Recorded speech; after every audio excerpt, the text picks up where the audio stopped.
Hello friends, welcome to episode 27 of Pantry to Plate. I am Kristen Elliott, your friendly food bank dietitian, and today I have a special guest who's going to teach us all about chicken because we have a large variety of chicken in the warehouse right now. Our special guest is a James Beard Award-winning cookbook author. He's also a former contestant, actually finalist, on Top Chef, and a local restaurateur who's from our area. Chef Kevin Gillespie is going to show us how to safely defrost a whole chicken, as well as cut it up into individual pieces and cook it. So keep in mind, you can use his cooking method on a variety of chicken cuts, and it's going to give you tender and juicy shredded chicken that you can use in a variety of recipes. Before I share with you our guest, I want to remind you to please share with us your feedback about Pantry to Plate and Come Bien en Casa. Is there a time that works better for you to watch us live? Do you have some ideas on what you would like for us to demonstrate in our video? We would love to hear your feedback. You can find the survey link to the English and Spanish surveys in both the caption of this video as well as the chat box. Without further ado, I welcome Chef Kevin Gillespie, and we will see you in the new year on January 10th.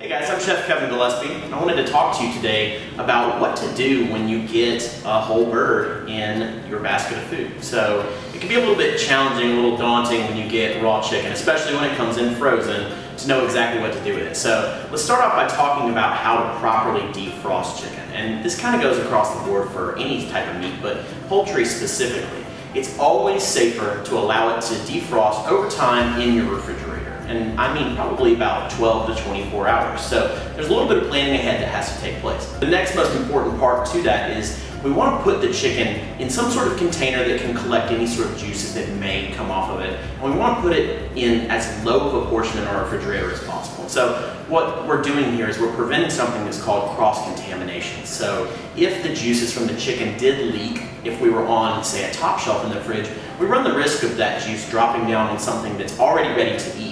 The last thing we want to do is make anybody sick. So if you have a drawer in the bottom of your refrigerator, or even just the lowest shelf in your refrigerator, let's put it there and let's let it sit for 12, 24 hours until it's completely defrosted under refrigerated temps. That's always going to be the safest way to handle it.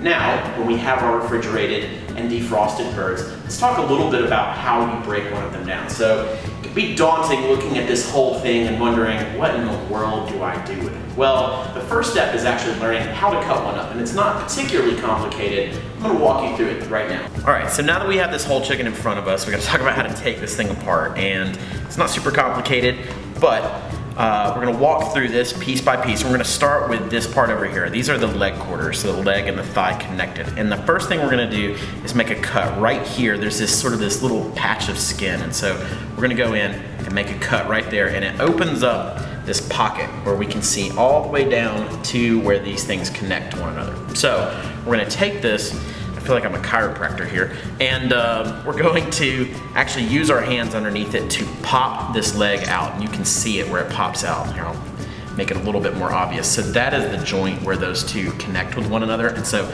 rather than going in here and just kind of cutting away and hitting the bone a lot, popping this out makes it much, much easier, because what we'll do is we'll take this bird and we'll actually just make one cut here, sort of parallel to our cutting board, just straight across, and we'll cut that leg and thigh off, which is what this is right here. This is our leg quarter, which I know that you guys will also sometimes get bags of actual leg quarters, so that's what that is. We'll talk about what to do with it here in a few minutes. So the other one, I like to personally turn the chicken around because I like to always be working in the same angle. I don't like to kind of reach over my body to do it. It's a matter of sort of personal preference, but it's really important that you be comfortable when you're doing this, because if you feel weird doing it, there's a really good chance that it is weird that you're doing it that way and that you might hurt yourself. So just try to be more comfy. So we'll go in here, and again, we're gonna pop that out. So we see it right there.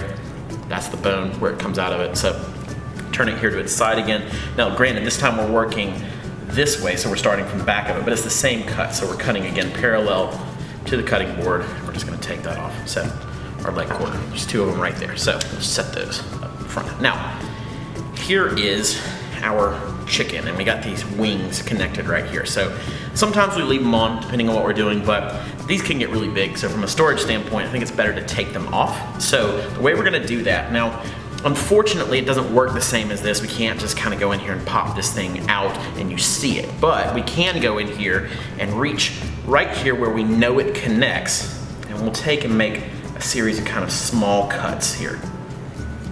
So now we can kind of see where this thing connects to the chicken. So, and then we're gonna go in and we're gonna take this off. So this is one where it's better just to work a little bit more slowly. And if you feel like you can't tell where it is, then once you've made one cut, you kind of can get in there and move it around and see that that's actually where it connects. So remember, we're just using the tip of the knife here. We're not making really big sort of jarring motions. We're just kind of slowly working this thing off. And we're gonna set this over to the side. So that is our wing, and we'll turn it around and do the same thing. So again, just the very front of the knife here, we don't need to go crazy. Just kind of go in here and make little small cuts. It's better for this to take you a little bit longer and you to be safer while doing it than to try to move too quickly. So once we got those cuts in there, we can go in, okay, that's where it's pulling apart. We'll go in and we'll just keep kind of cutting in that direction as well. So go in, keep making our cuts all the way around, even to the back of the chicken here. And then we'll expose that spot. So we'll just go in and cut it off. So there's our second wing. Now, this is our breast. So this is 2 breasts, one on either side here. And we can see this, it's a little bit difficult, but you see this line that kind of naturally goes from the top here all the way down to the bottom. And that line is sort of our bisecting guideline. That's our breastbone here. So what we're gonna do to take this off, now we could leave it intact. We could go in and we could cut it right here and leave these 2 on the bone if we wanted to. But what we're gonna do instead is take this off. So we'll go in and we'll make a cut right along this. Opens it up a little bit. We can see what we're doing. And we'll expose this bone. That's it right there. I want you guys to see this. So that piece right there, that's the equivalent of this right here on us. So what we're gonna do is we're gonna use that as our guideline. So we'll go in, and again, just using the very tip of this knife here, we're gonna make kind of a shallow cut all the way down the back of this bird. We'll go up towards the front and we'll do the same thing. And what we're doing here is we're making sure that we're following this ridge line. You can literally feel it, you know? So we'll go in there and we'll make this cut. Don't be afraid to cut through that skin, obviously. And once we've cut straight down, we're gonna run into the bone that's there. So unfortunately, this doesn't go just literally straight down. It goes down and then it kind of bends to the sides. So when that happens, what we end up having to do is allow the knife to work down the sides of the bone. So once we've cut all the way down and we have no further that we can go, then I like to start towards the back of the bird here. And we're actually going to let the knife kind of bend around it. So we're making really shallow cuts here. We're not going crazy. We're not trying to do this particularly quickly. It's better to take our time and be safe doing this. And we're gonna slowly work around it. Let me show you what that looks like here. So using our knife, we're following this ridge line down all the way, okay? And we started on the back, so now we have a good handle on this thing. If you need to, you can always go in and you can trim this to make it a little bit easier so you can hold on to it. So we're gonna work our way down all the way to that same spot where we took that wing off. That's where we're getting, right here. So as we keep making these shallow cuts and we're kind of holding this, I guess, a little bit, maybe almost holding it tight, then as we get to this bottom spot, it's literally just gonna come off. We're gonna move our knife and lo and behold, we're gonna get this thing off here. So this is our boneless but skin on breast, which is that right there. And I wanna show you guys this part. This is, see this extra little piece right here? That's your chicken tender. So that's cool. Like most people don't actually realize that the chicken tender is this real thing and it's right here. So we can separate those, we can keep them for later. Maybe actually if we collect enough of them, we might be able to do a dish with just those. But for now, we're gonna leave them on. So I'm gonna set this to the side. We're gonna do the other side. Now I think it's a lot easier once you have one side off because you can look and go, okay, yeah, it's shaped like that. So you can start doing the same thing. I tend to move a little bit more quickly on the second side, but again, I encourage you to move at the pace that you're comfortable with. This is not a race. If you get it done 30 seconds faster than you did the last time, then you must be learning. But at the same time, don't worry about doing it too quickly. So Again, we're gonna follow those bones. So shallow cuts, following it all the way down to the top here. And then once we reach that point when it starts to bend, now this side's a little bit difficult because we don't have as good of a handle, but what we do have is a pretty easy guideline to look and see what this is shaped like. So we're gonna just keep cutting straight down. This is a good point to go in and cut that fat so that it doesn't connect any longer. And again, just keep working your knife down, and eventually we're gonna get to the point when this thing meets where the wing was, and it's gonna come right off. Again, just like it did before. So that's our second skin on boneless breast with our tender connected. So we're gonna set this over here. Now, you're left with this thing, and most people would take this and they're just gonna throw it in the garbage can, but I would highly, highly suggest that you not do that, because these bones, these little pockets of meat that are still in here, they got a lot left to give, and this is gonna make for a really delicious stock or broth later on, and it's gonna make some pretty awesome dishes in itself. So, you guys can see, it's pretty simple. With practice, it'll get even easier. This is how we work through a whole bird, and the next thing up is gonna be, what do we do with a whole bird? So, come back and I'll show you that in a little bit later.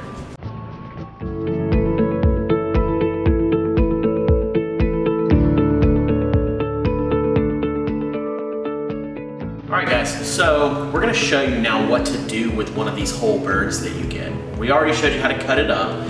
Now we're going to talk about cooking, and that can sometimes be a little bit more challenging, because when you get these really large birds that are 7, 8, sometimes even 9 pounds, that's great, that's a lot of meat, but when they get that big, sometimes they get a little bit tough, and so we have to approach cooking it in a slightly different manner.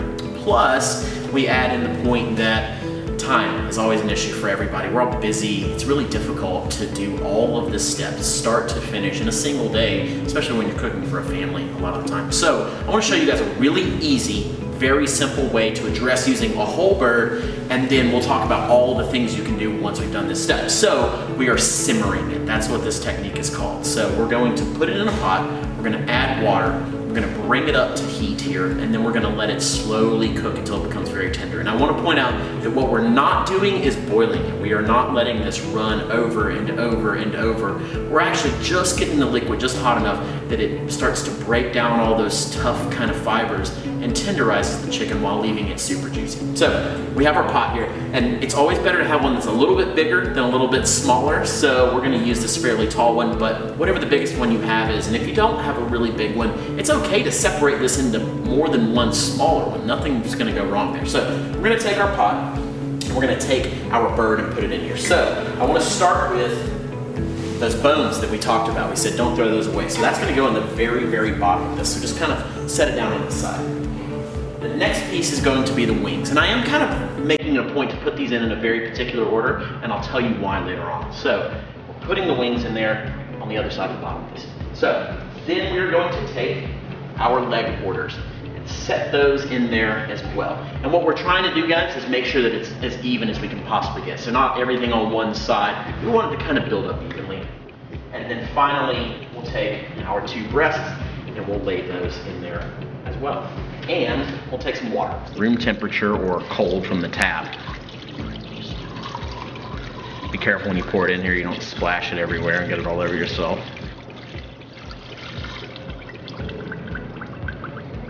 And what we want to do is we want to add enough water that we just kind of barely cover this thing. So about like that. You know, we have maybe, I don't know, half an inch, 1 knuckle's worth covering this up. So what we'll do, we'll put our lid on this, turn on our heat. We're actually going to start at high heat. So this is as high as our stovetop will go, because what we want to do is we want to get this thing up to temperature as quickly as possible. One of the worst things in the world is to sort of dilly-dally in that middle space between cold and hot. That's when stuff can go wrong. So we want to get this up to heat as quickly as we can. So high is best for us. Now, we're not going to let it boil, as I said before. We're going to be simmering this. So just before it gets to a boil, then we're going to turn our heat down and we're going to let it slowly simmer. But it's going to take a few minutes for that to take place. So just kind of hang back and you'll know when it's happening. All right, guys. So once this is cooked long enough, I want you guys to notice here. So first of all, it's going to have a little bit of a yellowish tinge on the top. That's actually the chicken fat that's rising to the surface here. We'll talk about that a little bit later. Nothing's weird, nothing's wrong. I want to show you what these birds look like when they have gotten tender enough. I want to try to pull one out. So look. they're actually going to be able to, you're going to see this kind of separation that pulls away. You're going to see some of this meat, especially on the legs. This is a good place to look. You'll see it separate from the top and actually expose this bone here. That means it's tender enough. So this has gone a couple of hours here. What we're going to do is we're going to let this cool just a little bit closer to room temperature so we can handle it. And then we'll take the birds out, we'll shred the chicken, and we'll separate the chicken and the broth from one another. So after we've let this cool down a little bit, let's grab our pot, move it over here, grab some tongs as well to make this a little easier. We've let the chicken cool in the liquid till it's, it's not quite room temperature, but it's cooled down quite a bit, enough that we can handle it. And this is actually a really important part to this, is allowing this chicken to cool in the liquid. What happens is if we take it out hot, and we set it on the plate and let it cool down, inevitably all the moisture that we were really trying to keep in it, well, it all just evaporates into the air and it goes away and you get really dry chicken. So if we let it cool in the liquid, what actually happens is all these super tight muscle fibers, they start to relax and they reabsorb some of that liquid and it'll stay much, much juicier. So that's our first step. And just depending on the size of your pot, honestly, I can't tell you exactly how long, but you'll know. When you can feel this and it's okay, then it's fine. So I'm gonna show you how to shred this meat up. So we'll take one of these leg quarters out real quick and we'll show you how to work with that. So take it out. Now we have a couple things here. We got the skin on it still, which is what this is. And honestly, it's spent. There's not much else that can be done with it. So we're just gonna kind of take it and move it off to the side here. That will actually go in the garbage. So now we have this meat. It's going to be super tender. You're going to see a lot of exposed bone here, and it's just going to pull right away. If it's giving you resistance, one of two things is happening. Either one, it didn't cook quite long enough, or two, it really doesn't need to come off anyhow. It might be a tendon or a connective piece of tissue, so don't worry about it too much. But when we pull this off, all we're going to do really is just kind of use our fingers to break it up. Now when you hear the term shredded, everybody thinks little teeny tiny pieces, but in fact what I want to do is just kind of break it up into chunks, and that is enough. So we're going to do that through all of our chicken. We're going to move it over to our bowl when we're doing it, and at the very last moment when we have all that chicken, we're going to add just enough of that broth into this to kind of re-moisten it. That's a good way to store it. If we actually store it in the broth, it'll stay nice and juicy. So I'm going to work through this real quick and come back once we have it all finished. So the result of us simmering this chicken now are these two parts. This is our pulled chicken meat, and it has a little bit of broth on it. I saved some of that broth and poured it over the meat, because if you have the option to store any sort of cooked meat in its own natural juices, that's always way better for a couple of reasons. One, it actually will last a lot longer, but two, it's just going to reabsorb more of that juice, and so it's just going to be much, much juicier. This is our broth that came from this, and I want you guys to notice it's a touch cloudy. And that's from all that sort of that particulate from the meat in there. It's got a little bit of a yellowish hue. What I like to do is actually to refrigerate this just the way that it is. And what's going to happen is you'll see a little bit of that yellow chicken fat kind of collect to the top of this. Now, I'm not suggesting that you eat it, but I actually am suggesting that you store it that way. And it's because that fat over the top of it is a natural barrier. For many, many, many years, that was the way we kept things and prevented them from spoiling. That fat, as we call sort of cover on the top of it, what it'll do is it'll block the oxygen from actually getting inside this broth, and so it'll stay good in your refrigerator for quite a bit longer. Now, if you don't have an immediate use for this broth, it's always a good idea to put it in some containers and put it in the freezer. It stores amazingly well. Next thing you know, you'll be around to a holiday, maybe Thanksgiving, and you want to make, let's say, some turkey gravy or something else. Well, you already have it in the fridge and it's perfect. So when we come back, I'm going to show you guys what to do with our pulled chicken meat. I'm also going to show you what to do with our chicken broth.